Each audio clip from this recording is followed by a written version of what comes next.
All right, channel your inner Rick Pitino. This tweet from a whole lot of Celtics says, Jason Tatum ain't walking through that door. Drew Holiday ain't walking through that door. Kristaps Porzingis ain't walking through that door. Figure it out. We're going to try to figure it out with WEEI's, my main man, Justin Turpin here. Al Horford's not walking through that door. You going to give me a little Pitino? Luke Cornett's not walking through that door. Negativity in this town sucks. Fellowship of the miserable. Justin, welcome, man. It's so good to have you. Thank you for having me on. It's good to have you. What's going on with this team? Oper, are they going to beat Skinny Zion tonight? Like, what the hell's going on with the Celtics? They better hope they can. We knew this team was going to have its issues, right? The reality is that they lost a lot of talent this offseason. Yeah. But the rebounding has been a serious problem, and it's been a bigger problem than anyone could have imagined. Through 3 games, they've grabbed just 58.4% of defensive rebounds. It's dead last in the NBA in their worst 3-game stretch since 2004. It's just losing basketball. Yeah, I'd love to sit here and say I'm shocked. This is what we were screaming about throughout the offseason. It's not like Brad Stevens and Mike Zarin or Joe Mazzulla, like, these guys aren't idiots. They knew what this roster looked like on paper, and now it's bearing itself out, obviously, in reality. I think the bigger question becomes, okay, this is your personnel. You're not going to go out anytime soon anyway and acquire an impactful big. So how do you turn it around? How do you attempt to, I don't know, improve enough defensively, which used to be their calling card, to be able to limit all these offensive chances that their opponents are getting? Yeah, because you can't coach size, right? Although you are a lot what of you rebounding are. is effort. Yeah, true. You guys hit on it. Jason Tatum's their best rebounder. Yeah. He's out indefinitely. Luke Cornett was second in total rebounds. He's gone. Al Horford was third. He's gone. On a per-game basis, Kristaps Porzingis was second per game. The personnel is just not there. So how you fix it is through forcing turnovers, which they've done. They just haven't been able to capitalize on those turnovers. They've been forcing more turnovers than their opponent, but still have less points off turnovers per game.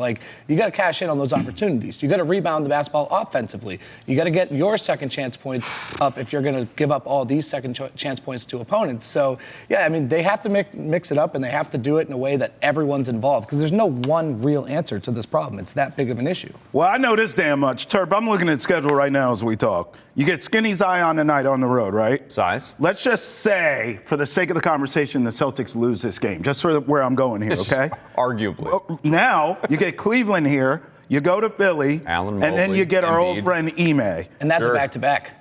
Bro, you could be 0-7. You could literally go into November not winning a game.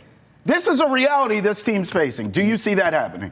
I could certainly see it happening. Give them a 13-point lead in the fourth quarter in Game 1 against Philly. That was a game that you had to have. That's a game. And Embiid stunk. And even this, latest game against Detroit, you were up a sizable amount. That was a very winnable game, That's as right. players would like to say. None of us are surprised they go out and they get walloped by the Knicks at MSG. Those are important games to the Knicks. They want to beat the tar out of the Celtics. But then going forward, like you said, tough games coming up. The thing is, though, we can harp all we want about the rebounding. The question really becomes, how would this potentially have looked different over the first few games? And I think it's very easy to lock in on three-point shooting. This team, one of the big things I talked about a lot in the offseason was, are we going to continue to see Mazzulla ball and the killer whale offense? Is Mazzulla going to break from his approach of the emphasis on the three, attempt to do anything a little bit different, because you don't have the same personnel that you had before? Again,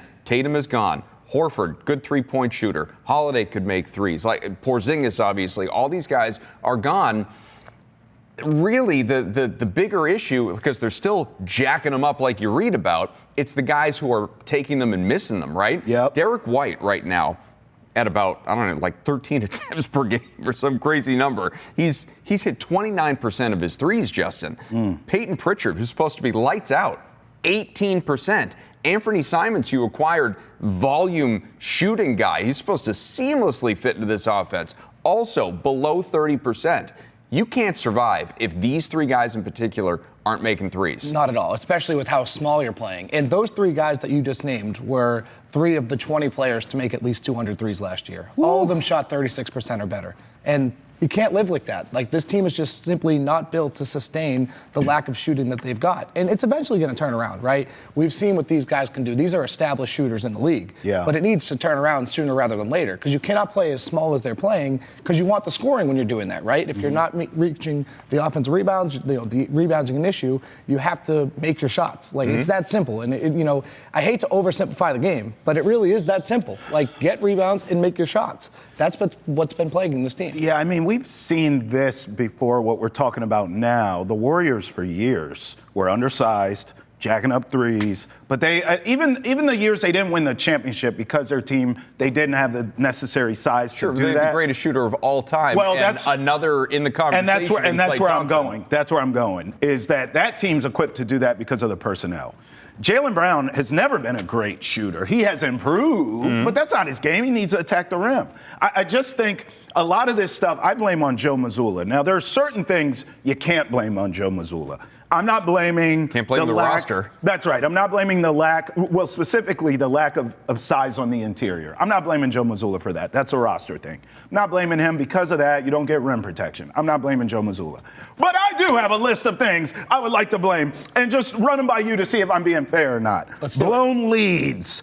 Transition defense, this team still struggles with. Especially by the way, for a team that wanted to play fast. That's right. And by the way, everything I'm naming right now, this happened with Tatum too. This is an ongoing thing. This is a Joe Mazzulla thing. Blown leads late, transition defense, live and die by the three, Adam just said. Terrible in late game scenarios. I hate this team late in games. I never see Joe Mazzulla take timeouts and come up with a strategy or a play. What the hell is going on with this guy? And I think he's being exposed this season. Am I being fair? I think there's certainly reason for that. I mean, I think it's too early to say being exposed right now when they've only played 3 games. But this is a year that, he's going to be heavily under the microscope. Like, he's had an unbelievably talented team ever since he's been here. Now he's kind of being tested with what he's got. And I think one of the ones that you missed, and something that I don't really understand so far, is not having a set rotation. Josh Minott doesn't play against the Knicks, and last night in Memphis, it's from Memphis in Detroit, it's Xavier Tillman. Like, I just don't understand it. Like, you should have a set rotation. Like, they say that depth is a big key to this team, and it's one of the things that they have. And yet, Xavier Tillman's been one of your better rebounders for a team that we've been talking to now for 10 minutes about how bad they are defensively. Wouldn't you want that guy on the floor? Same with Josh Minott, a spark plug, an energy guy. Why doesn't he even find 10 minutes to play against the Knicks? Like, don't you think they want a set rotation? I would think so too. I think, but that's where I'll give Joe Mazzulla a little bit of a break. Because it's early in the season? I think he's trying to figure out what the hell works. Honestly, Yeah. again, sure. you have been dealt such a blow in terms of your roster off of where you were and what you were last year when you had that set rotation, when you knew how you could play and how you could succeed and you would won a championship and you were annually in the contender conversation. Now, this is, I know we don't like to use the term, rebuild, because it's not really that. They're getting Jason Tatum back at some point, whether it's later this year or at the start of next season. They'll be right back there in the mix to be a contender again, but they have to adjust on the fly a little bit with, okay, what are our strengths? How, Ugo Gonzalez, who has been a bright spot so far for this team, he just started a game at 19 years old or however old he is. Like, I don't think that was necessarily in Mazzulla's early plan. He's not some great shooter either. He doesn't fit into what energy, Mazzulla wants to do. He's defense. Yeah. He brings a lot of good things. And I think that's why he got the start. Yeah. It was kind of rewarding him, and Joe sending a message to the rest of the team being like, that energy and that defense is exactly what we're looking for. Sure. And if you bring that, there's a path to playing. All these guys on the roster, with the exception of the top guys like Peyton Pritchard, Derek White, Jaylen Brown, even Anthony Simons, those guys are established. The rest of the roster, not really. I mean, they're playing for possibly what's next. If they can't maximize this opportunity, they might not have a home in the NBA. Sure. So everyone's trying to carve out their playing time. And I think Joe Mazzulla, by starting Ugo Gonzalez, sent a message. It's bring those intangibles that we always talk about. Bring the intensity, bring the defense, bring the effort, and you'll play. And I think that's kind of what that was. All right, Turp, you're playing it safe here. I want you to roll these sleeves up. Let's get dirty. Let's do it. To tank or not to tank? Let me be clear. This team should tank, and they should get a lottery pick, and it should be, A.J. DeBontis would be great, but it should be whoever it is, and then you roll them out with Jason Tatum and Jaylen Brown and Derek White next year. You want your VJ Edgecombe, is Yes, what I you're do. saying. Yeah. Yes, I do. Tank, tank, tank, and tank to the bottom, baby. Because what is the point of being an 8 seed or a play-in team? They don't look like either to me right now. This looks like a team who maybe they won't say they're tanking, but they look bad enough to tank. I think this team should stink on purpose and get a great lottery pick, hopefully number 1 overall. What say you? Are you one of these guys, this team should be a playoff team, and then you get Tatum back, like someone else at this desk who will remain nameless? But like to me, what's the point of bringing Jason Tatum back? You can't control that, though. What do you mean? You can't control what? Tatum? No, Mazzulla's not throwing away a game. Players on the floor who are playing for opportunity aren't just keep throwing doing away. what you're doing, Joe. And tanking is a front, except when LML Carr was here, tanking is a front office conversation. Where do you weigh in on this? I mean, I think the Jason Tatum returning conversation and the tanking conversation are completely separate. Like, I think regardless of how they're playing, and I was briefed that you might not be under this impression, I think Jason Tatum, if healthy, should play. Then they're not tanking. I think he should play. Well, he's not going to come back and be an All-NBA player. I think that's the most important thing.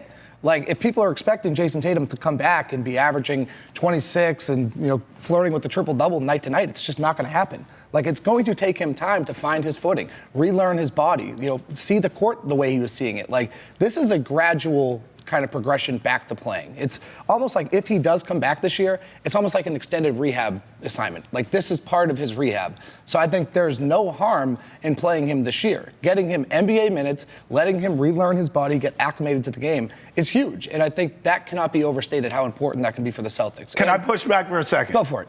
Okay, we want you to get your legs under you, come back for no reason because we're not going anywhere fast. And then if you re-injure it, and it's more catastrophic, now we're screwed forever. What's the point? There's no universe he comes back if he's not medically cleared by a million people. I'm saying if you're out of contention, what the hell's the point of bringing him back to get his legs under him? You got a whole offseason to do that. If anything, wouldn't that be kind of an added bonus because there'd be no expectations? Like, you don't have to worry about Jason Tatum coming back and carrying this team to the playoffs. If they're that bad, if you're having a tanking conversation, you're coming back and there's no expectations. There's no, pressure on you to turn this around and get this team into the playoffs. Just go out, play, get NBA minutes under your belt. All right, let's table Tatum. Yes. Tank conversation. Talk to me. I think it's a little early to have that conversation now. Granted, I don't think obviously no one thinks this is a contending team. But I do think the core of this team, the Peyton Pritchards, the Derek Whites, the Jaylen Browns, they're too prideful. They have too much pride in what they do. And we just mentioned it. These guys are fighting for opportunity. The back half of this roster is fighting for a spot in the NBA. Like, you're going to go out and tell these guys, no, like, let's throw this game, let's tank. Like, I just don't see that happening. Like, there's just too much at stake for these guys. And I think, Adam, you nailed it earlier. This is an organizational thing. Like, this is not something that the players are just like, okay, we're going to do it. Yeah, because even those players you mentioned, when it's an organizational thing, to Adam's point, it's, hey, Jaylen's got a tight hamstring, and hey, Derek White's dealing with a hangnail. He can't, When the Spurs, sorry, Celtics fans, got Tim Duncan. Yes. That was a tank year. Yes. They shut down David Robinson. That's right. And then tested their lotto luck at that point in time. That's right. And again, even the lottery, like, people want to have the rigged conversation and all this stuff, but it's such a, like, as fans in Utah or Washington or Sacramento or like how they're feeling about the lottery structure. Sure. Cooper Flagg had a 1.8% chance or whatever it was of winding up in Dallas. Right. Okay, so there's no guarantees. The Celtics were in a landslide. We're supposed to have Duncan, should have been in the conversation very much so to get, I know, revisionist history, but Greg Oden or Kevin Durant with that number 1 pick, That's right? Like, it wasn't supposed to be, like Chauncey Billups, who's distracted at the moment. Like, he wasn't supposed to be here.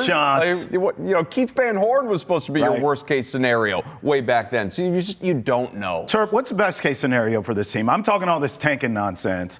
I mean, you want Tatum to come back. Where would this team be if they are contenders? What's the best case scenario for the Celtics this season? Probably right around 44, 45 wins. I think that's what you're looking at. And I think they've shown flashes. The rebounding and the lack of shooting has overshadowed the good things that they've done. Like, for the first 2 games, they outscored their opponents in 5 of the 8 quarters. Like, A 42-point fourth quarter against the 76ers. Sounds like them. more days in first place talk. Yeah, a little bit. But no, I think that's more reflective of the process. Yeah. Of like, okay, maybe, what we're doing does work when we put it together for a full 48 minutes. You can't have 42-point quarters, not with this team. And you can't give away second chance opportunities. Like, they're going to, but they can't do it as much as they are. Best case scenario, playoff team, you get Tatum back. Do you believe in them in the East with a bad East that they can make a playoff run? No, I don't think so. So the win is them getting in. I'm not closing that door. It depends on the health of other teams at that point in time.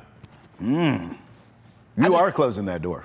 I wouldn't put, because I think if you're coming back, right, like I said earlier, I don't think you're putting it all on Tatum, right? Okay. And I just think with the deficiencies that this roster has, it's going to be tough to compete against any of the Eastern Conference, especially if you're looking at, a 7 or 6 or 7 seed at best. Yeah. You're going to Cleveland. That's Right. a massive lineup. The Knicks, another big lineup. Like, just the deficiencies of this roster is going to be really hard to make up against those top contenders. All They're all right. big. They got a G League front court. 617-790-0928. Call us if you want to talk Celtics to tank or not to tank. It's a fair question. JT, we appreciate you.